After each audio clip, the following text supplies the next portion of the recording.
This is CGTN, China Global Television Network.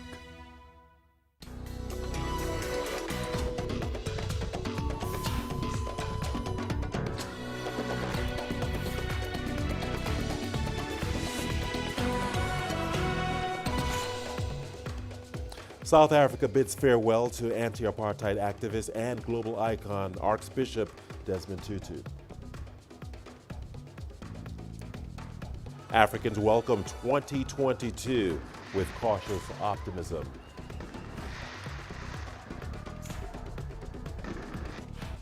And we look at the continuing perilous journeys of migrants keen to reach European shores from Libya. Hello and welcome to Africa Live. As always, great to have you with us. I'm Richard Nta, live in Nairobi. And for those of you joining us from across the continent and around the globe, we thank you for joining us. Let's take a look at other stories making headlines this hour.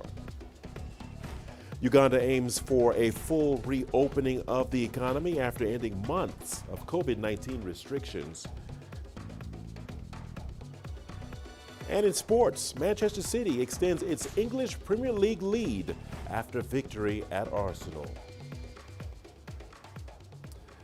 Once again, welcome to Africa Live. Great to have you along with us. Let's begin in South Africa, where the country started 2022 off on a somber note with the funeral of anti-apartheid activist and Nobel Peace Prize laureate, Archbishop Emeritus Desmond Tutu. Mourners gathered at St. George's Cathedral in Cape Town to say farewell to the 90-year-old cleric turned global icon who died in the mother city last week.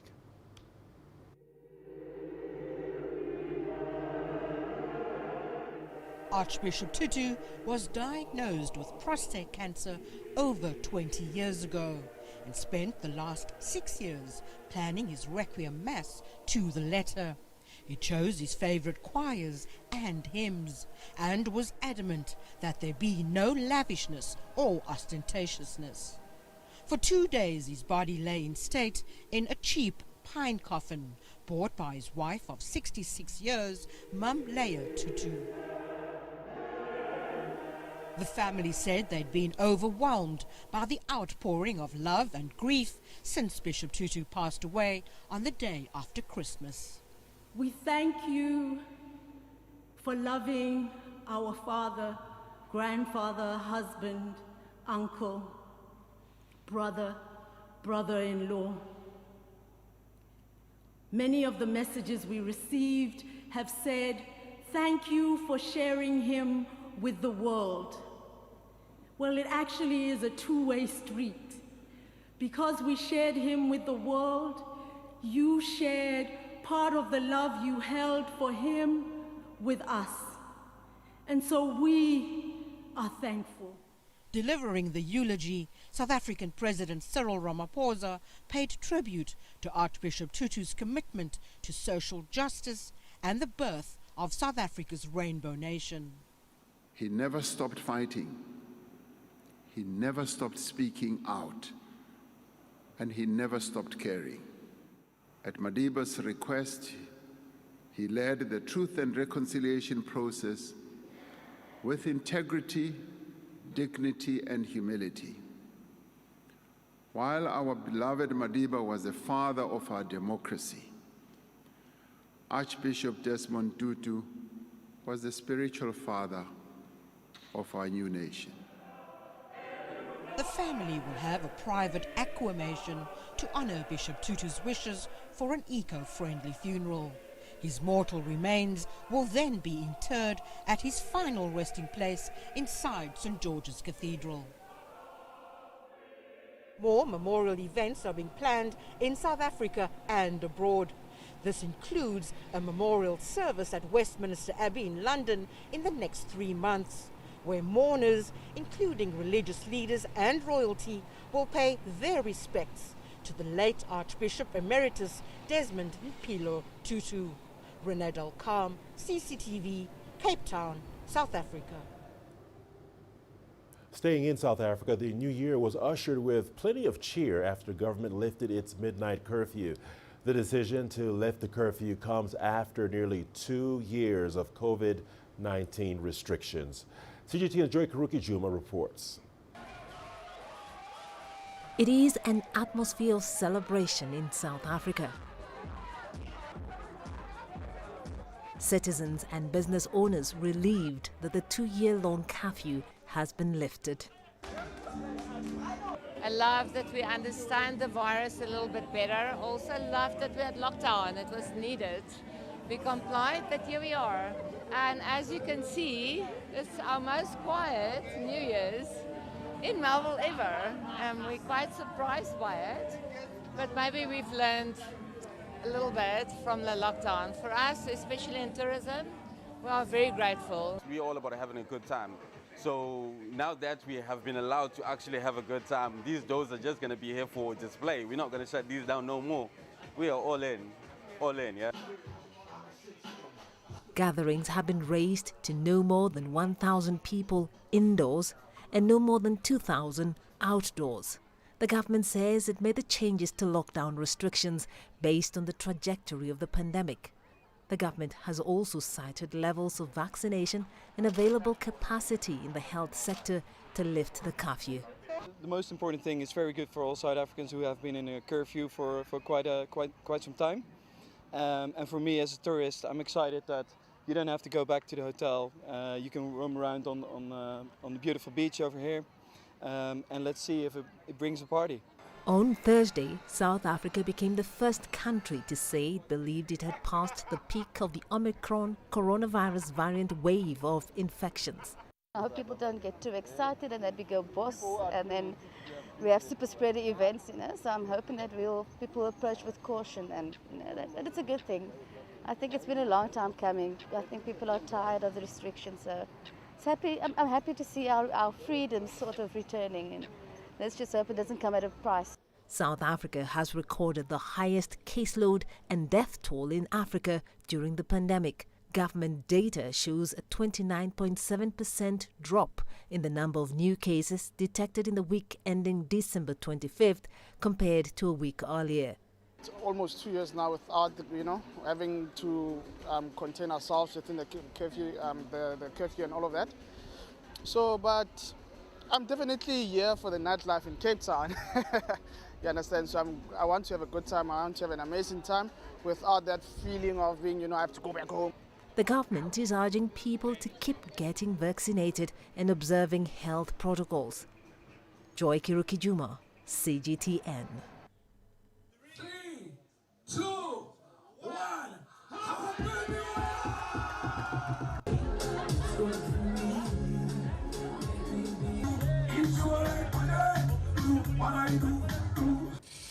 Due to an increase in coronavirus cases in Uganda, authorities banned public celebrations and the traditional fireworks that have characterized the New Year's festivities across the nation. However, some Ugandans have welcomed in the new year with optimism.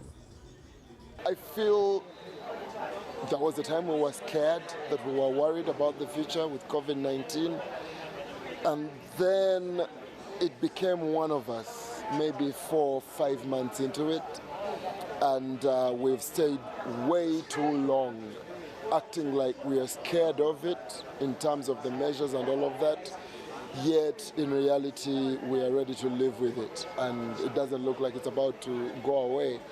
It's now about the measures, the SOPs and all of that, and ensuring that you know how to treat it if you catch it, and try not to catch it as much as possible. Live with it generally, and I think we are ready for that.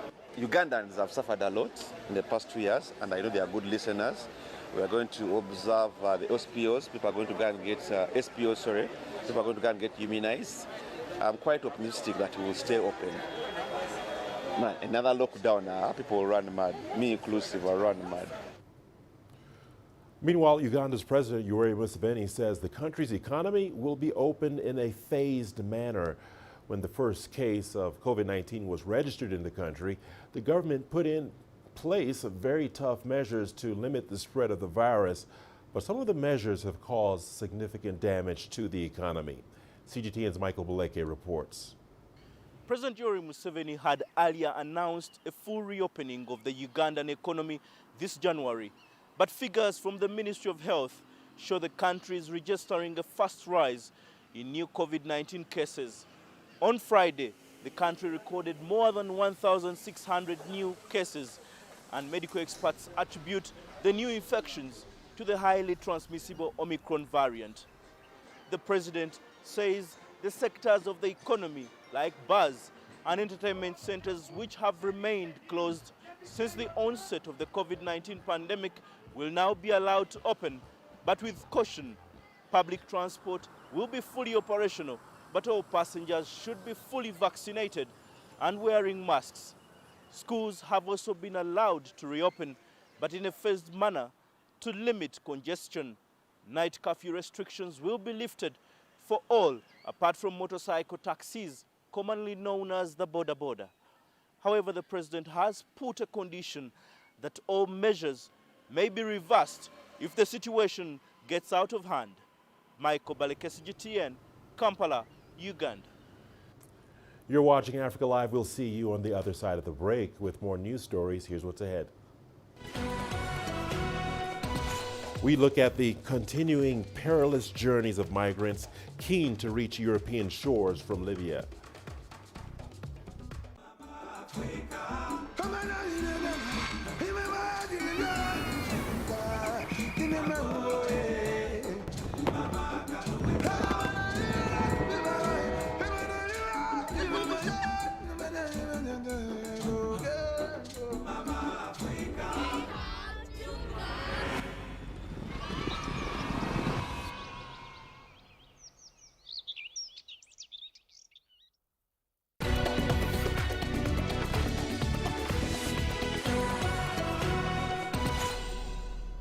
Welcome back to Africa Live. Thanks for staying with us. Libya's political instability is now stretching into 2022, and the painful illegal journey to cross the Mediterranean are also set to continue. Hundreds of thousands of migrants are in Libya living in dire conditions, waiting for the right moment to find a way into Europe. The IOM says some 30,000 migrants were intercepted in 2021, with at least 1,500 dying in the process. More with CGTN's Adel El-Marhoui. The northern Mediterranean coast of Libya remains largely lawless. Wreckages of failed crossing attempts to Europe mark the shore, a chilling reminder of how deadly the route that thousands try to take every year is. There is an estimated 700,000 to 800,000 migrants in Libya. They are clustered in Libya's northern coastal cities and southern border cities. Some of these cities no longer look like Libyan cities. The demographic composition is changing. That is a huge threat to Libya.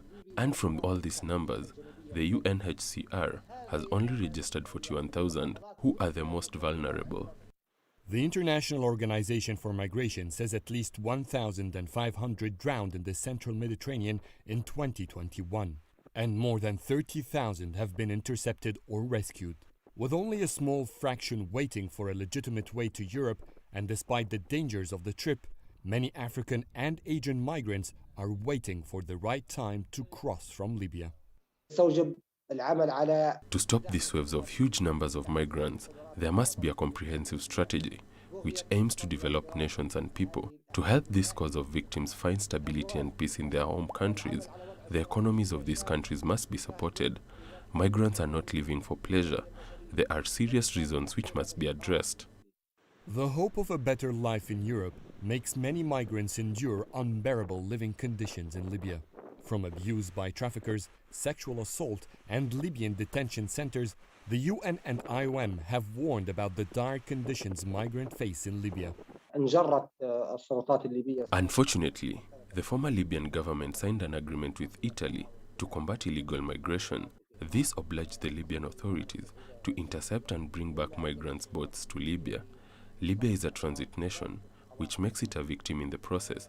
We need support to improve our abilities to secure the coastal border and to provide for the stranded migrants in Libya. But as division remains in Libya, Europe has been reluctant to send rival governments most of the help it promised. And as the country postponed its general elections indefinitely, it appears that 2022 may not be so different in managing the migrant crisis. Adel El-Marhoui, CGTN. Let's now get some reaction from Zambia following Chinese President Xi Jinping's New Year address. Higvie Hamadudu, who is the leader of the Party of National Unity and Progress, believes that under the leadership of the Communist Party, China has successfully reached many world-renowned achievements, proving that the socialist development model chosen by China is effective and that all countries can learn from that experience. China has been a miracle demonstration of what progress can be. China has shown so much socio-economic progress in our lifetime. It's not something you look at in historic terms. In our own lifetime, China has lifted millions of its people, out of poverty. And therefore, I agree with President Xi Jinping that China's chosen model of development socialism is working. And we respect it, we admire it, and we can learn a lot from it because it has proven its efficacy. There is no country in the recent history that has made so much progress using the socialist model like China. So China must remain respected. On the first day of 2022, the head of the CGTN's parent company, the China Media Group, addressed the global audience with his reflection of the group's work over the past year. Wang Haiyang has more details. 亲爱的朋友们，新年的第一缕阳光正在照耀世界。新的一年，也是中国农历虎年。我在北京，祝您虎年吉祥，虎虎生机。 2022 marks a new beginning for China and the world, following a year of hard work and endeavors. CMG President Shen Haixun says 2021 was particularly remarkable for the Communist Party of China and the country. 刚刚过去的2021年，中国共产党迎来了100年华诞。从100年前的50多人，到今天的9000多万名党员，中国共产党带领人民创造了改天换地的中国奇迹。进入新时代。 在习近平主席的亲自指挥下，这个14亿人口的国家全面建成了小康社会，历史性的解决了困扰中华民族数千年的绝对贫困问题。 Shen says China Media Group has served as a witness to the remarkable past and recorded the country's achievements through its dedicated work. And China's overseas broadcasting services will continue this in 2022. Shen says presenting China's stories well to global audiences remains CMG's mission. 1个月前，在中国人民对外广播事业创建80周年之际，习近平主席给总台发来贺信，鼓励我们积极讲好中国故事，传播好中国声音，打造具有强大引领力、传播力、影响力的 国际一流新型主流媒体，我们将向着这个目标继续努力。 The CMG president says reporting based on facts should be the fundamental principle of global journalists. 我们将继续秉持负责任媒体的职业准则，为追求真相、披露真相而努力。希望我们的西方同行共同珍惜 媒体的声誉，让真相取代政治私利、种族歧视、意识形态偏见，一起来推动构建客观公正、积极健康的国际舆论生态。 China will also host the world's biggest sporting event of 2022. Shen says China Media Group is ready to bring the action to global audiences with cutting-edge technologies and its newly launched Olympic channel.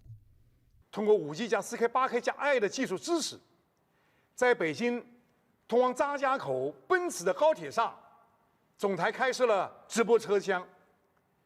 这也是国际上首次解决了高铁列车超高清视频采播的技术难题。He says that in the coming year, the CPC will hold its 20th National Congress to draw a blueprint for China's future. He added that with the spirit of pursuing excellence, precision, and perfection, CMG will strive to produce more quality programs to present the vitality of China from multiple perspectives in a new era to the international community, and play its role as a media organization in the building of a community with a shared future for mankind. Wang Haiyang, CGTN. China's National Youth Orchestra has performed for the first time in 2 years at a special concert in Budapest. Now, some of the musicians were missing due to coronavirus restrictions, but that opened the door for some new collaborations. Andres Nagy reports. The final touches before the evening concert. Hungary's Valentin Magyar and China's Yuan Yu rehearsing. For their first concert since the start of the pandemic, musicians from China's National Youth Orchestra will play alongside students from the Hungarian Music Academy for the first time. The orchestra's director couldn't make it to Budapest because of travel restrictions. He says the concert is like two Olympic teams competing in the language of music. This concert in particular is being billed as a sort of thematic lead-up to the upcoming Winter Olympics in Beijing. And I actually think it's a fitting comparison, because in many ways, NYO China is the musical analog to China's Olympic team. It's the country's most promising young instrumentalists, selected from across the entire nation, engaging in friendly competition with other national youth orchestras in front of a truly global audience. Organizers say the concert marks a new milestone in cultural cooperation between China and Hungary. Before the concert, we gave for the students master classes by two great professors of the Liszt Academy. So I think this kind of project, that rehearsal, studying in Hungary to get master classes, and after all, the concert where they can demonstrate their art, it is like an example, and we would like to continue this. They were expecting a huge turnout. In a few hours, this room will be full. All 260 seats have been sold out. The program includes works by Liszt, Bartók, Rossini, and contemporary Chinese composers. Performers on both sides say it is a very exciting initiative. Actually, I'm playing a piece of Bela Bartók. And Bartók is one of the most famous Hungarian composers.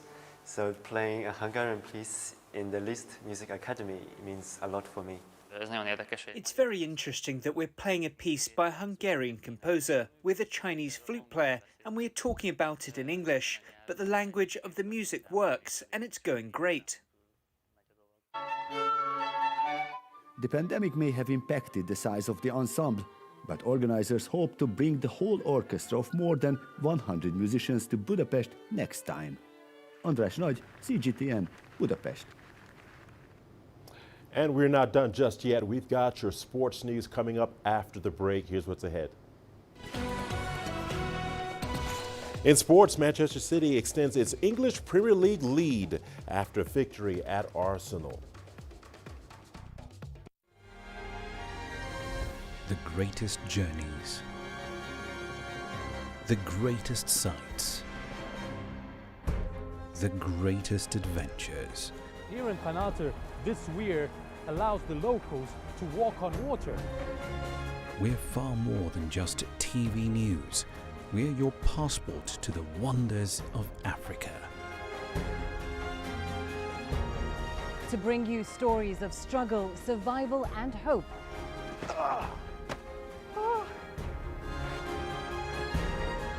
So let's explore.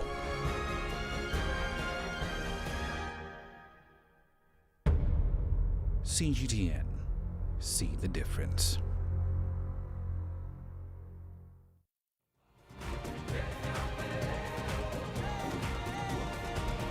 Africa Live. Find your voice.